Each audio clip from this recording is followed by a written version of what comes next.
हे what's up guys, welcome back once again. दोस्तों, आज की कहानी जो एक्सप्लेन करने जा रहे हैं वो एक सच्ची घटना पर आधारित कहानी है। आखिर कैसे एक जंग कई देश के लोगों के लिए नरक बन जाती है और साथ में उनके जवान को हर दिन तड़पा तड़पा कर ख़त्म कर देती है। यही हमें इस कहानी में दिखाने की कोशिश करी गई है। ब्रिटिश आर्मी के सोल्जर जंग लड़ने के लिए आगे बढ़ रहे हैं और इस टुकड़ी में काफ़ी बड़ी बड़ी पोस्ट के लोग भी शामिल हैं, जैसे कि लेफ्टिनेंट स्टुअर्ट, उनके कई और साथी भी, जिसमें कमांडर भी मौजूद है। इन सभी को भेजा जा रहा है बॉर्डर पर, लेकिन वहीं दूसरी तरफ जापानीज आर्मी इनको हरा देती है। फिर सभी को बंदी बना लिया जाता है। उस समय कुछ यही रिवाज चला करता था। वो लोग अपने दुश्मनों को मारते नहीं थे, बल्कि उन्हें पहले हराते थे और फिर गुलाम बना लेते थे और अपनी बनाई हुई इस खास जेल में बंद करते थे, जहाँ से भाग पाना सोचने तक ही सीमित रह पाता है। किसी ने आज तक ऐसा कुछ नहीं सोचा। ये समय है वर्ल्ड वॉर 2 का। सभी जवानों को बस में बैठा दिया जाता है, फिर उन्हें जेल में लाया जाता है। इन लोगों के साथ कुछ अमेरिकन जवान भी हैं जिन्हें कैद कर लिया गया है। अब 2 दिन के सफ़र के बाद इन्हें कंचनबुरी नाम के कैंप में लाया जाता है, जो कि थाईलैंड में मौजूद है। ये एक खास किस्म का कैंप है जो बिल्कुल जंगल के बीच में है। चारों ओर किसी इंसान का कोई भी नामो निशान नहीं है। अंदर आने पर सभी जवान देखते हैं कि वहाँ पर पहले से कई ऐसे सोल्जर को बंदी बनाया गया है जो किसी न किसी देश से संबंध रखते हैं। पर एक बात सभी में कॉमन है, वो सभी सोल्जर हैं। यहाँ पर कोई कमांडर है तो कोई लेफ्टिनेंट है। सभी को बहुत बुरी हालत में रखा गया है और किसी किसी को तो कई दिन से खाने को भी नहीं मिला है, ना ही पानी। उन्हें बस ऐसे ही खुले आसमान में नीचे बंद करके रखा गया है। लेफ्टिनेंट स्टुअर्ट ये सब देखकर दंग रह जाते हैं, क्योंकि ऐसा पहली बार वो देख रहे थे। उनके देश में ऐसा कभी नहीं हुआ और ना ही आगे कभी होगा, उनका मानना है। लेकिन ब्रिटिशर्स ने पूरी दुनिया पर क्या किया वो सभी जानते हैं। अब सभी नए लाए गए कैदियों को लाइन से खड़ा कर दिया जाता है और उन्हें खुद की गिनती करने को कहा जाता है। लेकिन मेजर आयन ऐसा नहीं करता, जिसकी वजह से जापानीज ऑफिसर ईटो उसके पास आता है। उसे दोबारा बोलता है और फिर भी वो उसकी बात नहीं मानते और उसकी तरफ देखकर हंसने लगता है, जैसे कि ईटो का पारा चढ़ जाता है। फिर क्या होना था, वो उसे बहुत मारता और वहीं सबके सामने, लेकिन वो फिर भी गिनती नहीं करता। तभी वहाँ पर लेफ्टिनेंट स्टुअर्ट आते हैं और उसे ऐसा करने से रोकते हैं। वो खुद गिनती करते हैं और उसकी तरफ से माफ़ी भी मांगते हैं। जिसके बाद कैंप का वार्डन आता है, जो उन सभी नए कैदियों को एक पेपर देता है और कहता है कि तुम्हें इस पर खुद के साइन करने हैं। वो पेपर असल में यहाँ से भागने के बारे में था, यानी कि जो भी यहाँ से भागने की कोशिश करेगा वो सीधा मारा जाएगा। वार्डन उन्हें दूर खड़े हुए 3 जवानों को भी दिखाता है जो कि यहाँ से भागने की कोशिश कर रहे थे, लेकिन फिर उन्हें पकड़ लिया गया। जिसके बाद क्या होना था, उनसे उनकी खुद की कब्र खुदवाई गई और फिर तीनों को लाइन से खड़ा करके गोली मार दी गई। ये देखकर सभी लोग बहुत ज़्यादा डर जाते हैं और फौरन उस पेपर पर साइन कर देते हैं। जिसके बाद इनके साथ अब जानवरों जैसा व्यवहार होना शुरू हो जाता है। उन्हें उनके साथ कुछ भी करने की आज़ादी थी, चाहे वो लड़का हो या फिर लड़कियाँ। अब मारते टाइम स्टुअर्ट ने जो ईटो को रोका था, उसकी सज़ा उन्हें दी जाती है, वो भी बहुत ही दर्दनाक तरीके से। उन्हें कई लीटर पानी ज़बरदस्ती पिलाया जाता है, जिसके बाद उनके पेट पर मारा जाता है और ऐसा उनके साथ कई दिन चलता रहता है। लेकिन वो फिर भी हिम्मत बनाए रखते और ये सब ऐसे ही चलता रहता है। वहीं हम डस्टी नाम के जवान को देखते हैं, जो तकाशी नाम के ट्रांसलेटर के आगे झुकने लगता है। वो ऐसा कैप्टन आयन को भी करने को कहता है, लेकिन वो तो ज़िद्दी है, इसीलिए वो ऐसा नहीं करता। दरअसल डस्टी ऐसा इसलिए कर रहा है क्योंकि एक तकाशी ही था जो यहाँ पर थोड़ा रहम दिल का था, वरना और सभी तो बस जानवरों की तरह ट्रीट करते थे। अब सभी की बारी आती है बाल कटवाने की। सभी लाइन में लग जाते हैं और फिर एक दूसरे के बाल काटते हैं, जिसके बाद उन्हें चेकअप के लिए ले जाया जाता है। वहाँ के डॉक्टर उन्हें चेक करते हैं और ये डॉक्टर एक अमेरिकन होता है, जिन्हें इन लोगों ने बंदी बनाया हुआ था, लेकिन उनका ये काम है जो उन्हें करना ही पड़ेगा। अब इसके बाद हम देखते हैं कि कैप्टन आयरिश सभी कैदियों को बता रहे होते हैं कि उन्हें कैसे हर दिन की शुरुआत करनी है। इस कैंप में उन्हें हर दिन खुद को ये यकीन दिलाना है कि वो थोड़े दिन और जिंदा रह सकते। अगर किसी ने भी ये सोचा कि वो यहाँ से भाग जाएगा तो वो उसका आखिरी फैसला होगा, क्योंकि यहाँ से भागना यानी कि खुद को मौत की दावत देना। इसीलिए खुद को हर दिन एक उम्मीद देते रहो और एक दूसरे का सहारा बने रहो। ये बोलकर कैप्टन आयरिश वहाँ से जाने लगते हैं तो उनके पीछे से एक जापानीज सोल्जर उन पर वार करता है, क्योंकि वो जो काम कर रहे हैं वो गलत है। यहाँ पर हर कोई अकेला है, कोई किसी का साथी नहीं बन सकता। असल में जापानीज को यह डर है कि अगर एक साथ ये लोग हो गए तो उनकी तादाद उनसे ज्यादा हो जाएगी और ऐसे में खतरा बढ़ जाएगा, और इसीलिए वो सभी को एक दूसरे से दूरी रखते हैं। अब वो कैप्टन को इतना मारते हैं कि उनकी हालत अधमरी जैसी हो जाती है और इसीलिए उन्हें हॉस्पिटल में लाना पड़ता है, जो असल में किसी हॉस्पिटल की तरह कम बल्कि एक मुर्दा घर जैसा ज्यादा लग रहा था। यहाँ डॉक्टर उनका चेकअप करता है और कुछ देर बाद वहाँ पर लेफ्टिनेंट स्टुअर्ट को भी लाया जाता है, जो कि बुरी हालत में थे। उनके पेट में जख्म हो गया था, इसीलिए डॉक्टर उन्हें कुछ दवाइयाँ देते हैं। लेकिन लेफ्टिनेंट अब अपने साथियों से कहता है कि हमें यहाँ से जितनी जल्दी हो सके तैयारी शुरू करनी होगी भागने की, क्योंकि यहाँ पर जापानीज जवानों की संख्या काफ़ी कम है और इसी का फ़ायदा हमें उठाना चाहिए। सभी उनकी बात से राज़ी हो जाते हैं कि वो इस कैंप में सबसे सीनियर है, सबसे ज़्यादा समझदार भी है। उन्हें पता है कि अभी इस समय जापानीज क्या सोच रहे होंगे, पर तभी डॉक्टर उन्हें ये याद दिलाता है कि ये जितना सोचने में आसान है उतना करने में मुश्किल है, क्योंकि ये कैंप थाईलैंड के एक जंगल के बीच में बना हुआ है। इसके आसपास कुछ ऐसे लोग रहते हैं जो जन्मों से भूखे हैं और उन्हें कुछ भी मिल जाए वो खा सकते हैं। जापानी सरकार ने जानबूझकर यहाँ पर कम सैनिक रखे हुए हैं, क्योंकि उन्हें अच्छे से पता है कि यहाँ पर बंदी सोल्जर भागने की कोशिश ज़रूर करेंगे और जैसे ही वो यहाँ से भागेंगे वो मारे जाएंगे।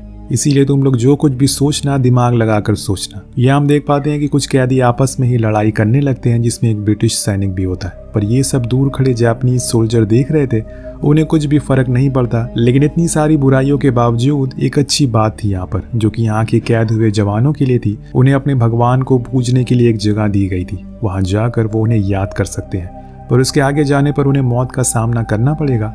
एक दिन वहाँ पर चीफ एडमिन आता है, जो सभी को लाइन में खड़ा करके उनसे कुछ बातें बताता है और कुछ कैदियों को बुलाया जाता है, जिसमें से लेफ्टिनेंट भी होते हैं। उन्हें एक मैप दिखाकर बोला जाता है कि तुम्हें आने वाले 18 महीनों के अंदर एक 418 किलोमीटर लंबी रेलवे लाइन बनानी है।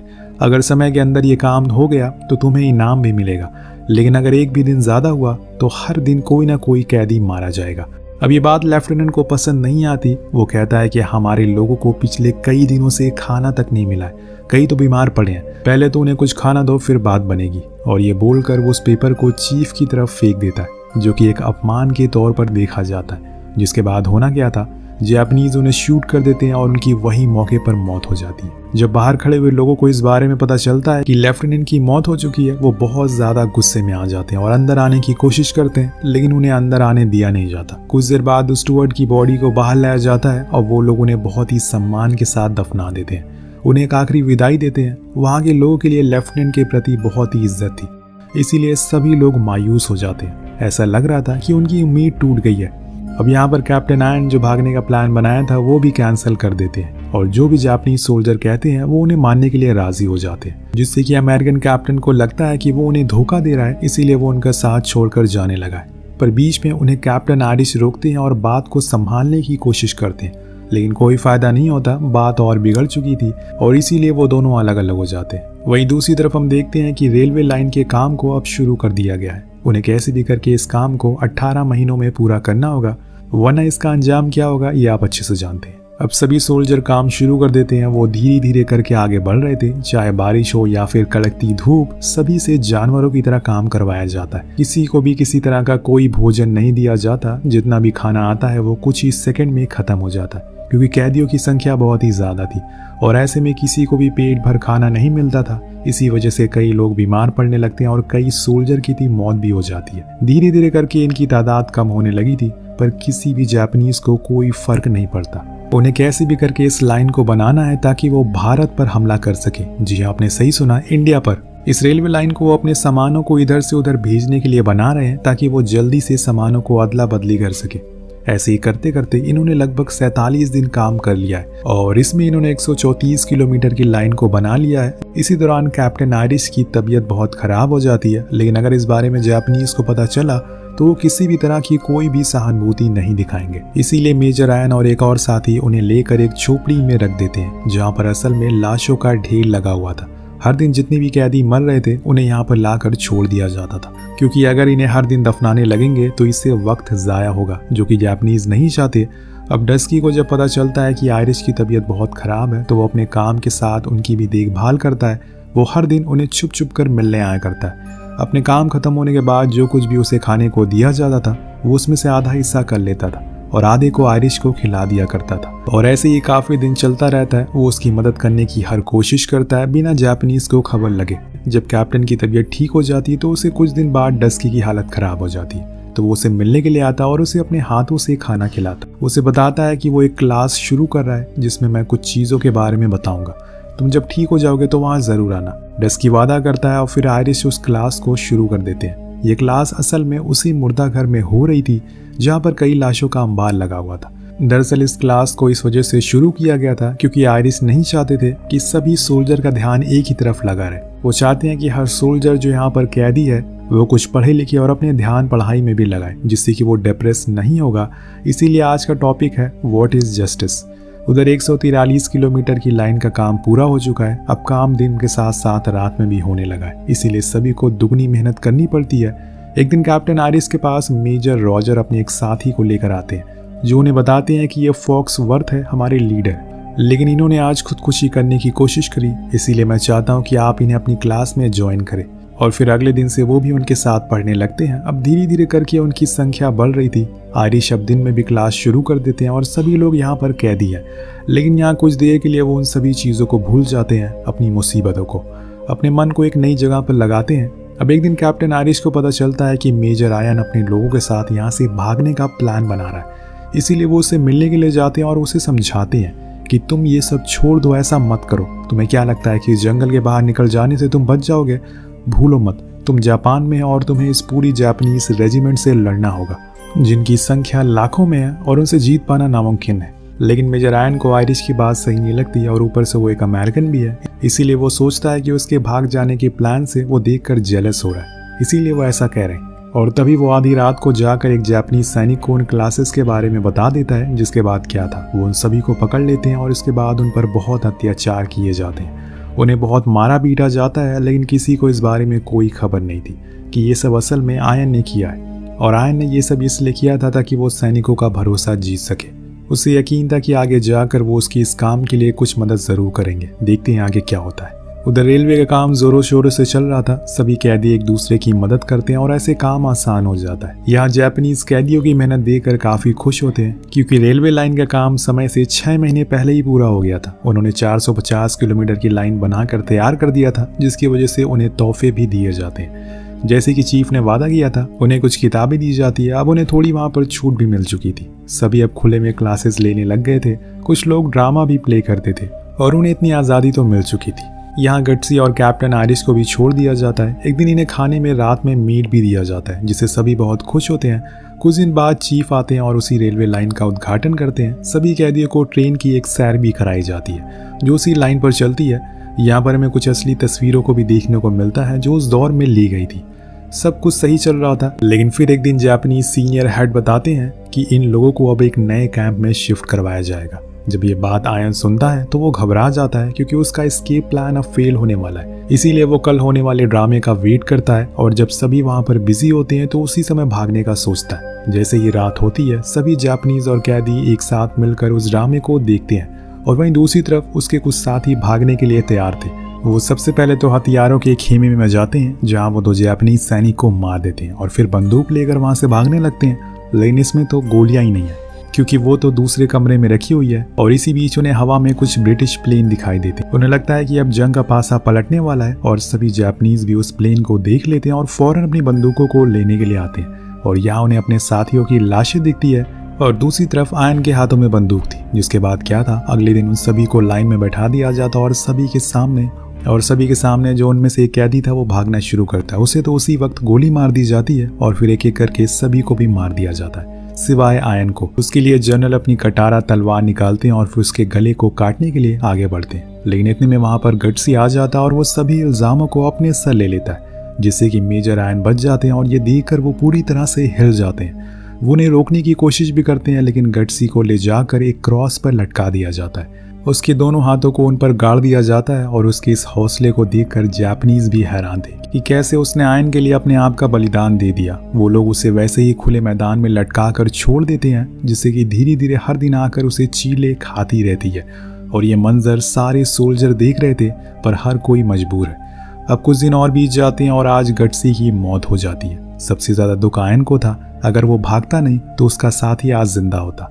अब सभी को लाइन में खड़ा करके कुछ बातें बताई जाती है, लेकिन इतने में ऊपर से ब्रिटिश प्लेन गुजरने लगते हैं। सभी को लगता है कि वो उन्हें बचाने के लिए आए हैं, लेकिन असल में ऊपर से बमबारी होना शुरू हो जाती है। उन्हें लगता है कि नीचे दुश्मनों का कैंप है, इसीलिए वो ऐसा कर रहे थे।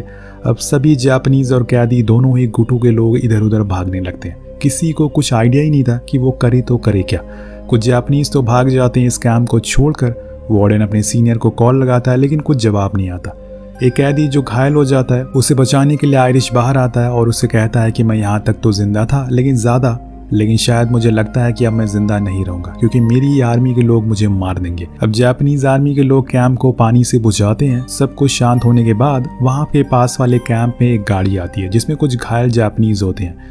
मेजर उन्हें यहाँ से भागने को कहते हैं लेकिन मेजर आयन आगे बढ़ते हैं और उनकी मदद करके एक इंसानियत का संदेश देते हैं। उसकी चीज को देखकर सभी लोग हैरान थे कि आखिर कैसे कोई इतना दर्द सहने के बावजूद सभी लोग इन्हें छोड़कर चले गए थे, ये सभी अकेले पड़ जाते हैं। इसी दौरान हम वार्डन को भी देखते हैं जो अपने सामानों को लेकर वहां से भाग रहा था। अब 2 दिन बाद ऊपर से कुछ पैम्फलेट गिरते हैं जिसमें लिखा था कि जापान ने सरेंडर कर दिया है, हम ये जंग जीत चुके हैं। और ये पढ़कर सभी बहुत खुश होते हैं, कुछ तो रोने लगते हैं और उन्हें यकीन ही नहीं होता कि वो अब फ्री हो चुके हैं, आज़ाद हैं वो। और तकाशी इन सभी के बीच में खड़ा होकर सभी को देखता रहता है। न जाने कितने महीनों के बाद सभी के चेहरे पर एक मुस्कान थी। कुछ समय के बाद वहाँ पर आर्मी आती है और सभी को लगता है कि ये लोग उन्हें मार देंगे, लेकिन ऐसा होता नहीं है। पर तभी एक चीख सुनाई देती है। जब आयरिश पीछे जाता है तो देखता है कि वहाँ पर आयन मेजर कीटो को मारने के लिए खड़ा हुआ है, लेकिन वो उसे ऐसा करने से रोकता है। पर आयरिश बहुत ज़्यादा गुस्से में है, उल्टा उसे ही मारता है। लेकिन आखिर में वो खुद को रोक लेता है। लेकिन इतने में हम देखते हैं कि कीटो खुद को ही मार लेते हैं क्योंकि जापानीज कभी सरेंडर नहीं करते। मेजर आयन और कैप्टन आयरिश एक दूसरे को गले से लगा लेते हैं और खूब रोते हैं। ये सीन हमें दिखाता है कि कोई भी इंसान एक दूसरे को मारना नहीं चाहता, लेकिन ये जंग हमें मजबूर करती है। यहाँ से कहानी 50 साल आगे जाती है जहाँ पर हम तकाशी और कैप्टन आयरिश को देखते हैं जो कि थाईलैंड की एक मेमोरियल प्लेस पर खड़े हुए हैं। यहाँ वो अपने शहीद हुए साथियों को श्रद्धांजलि देते हैं, जिसके साथ ही इस कहानी का यहीं पर अंत हो जाता है। तो दोस्तों, जॉन कैनेडी की एक मशहूर लाइन है कि एक सच्चाई है कि हमें शांति बनाए रखने के लिए जंग की तैयारी करनी पड़ती है। आपको कहानी कैसे लगी नीचे कमेंट करके जरूर बताइएगा। मिलते हैं अगली वीडियो में। Peace out.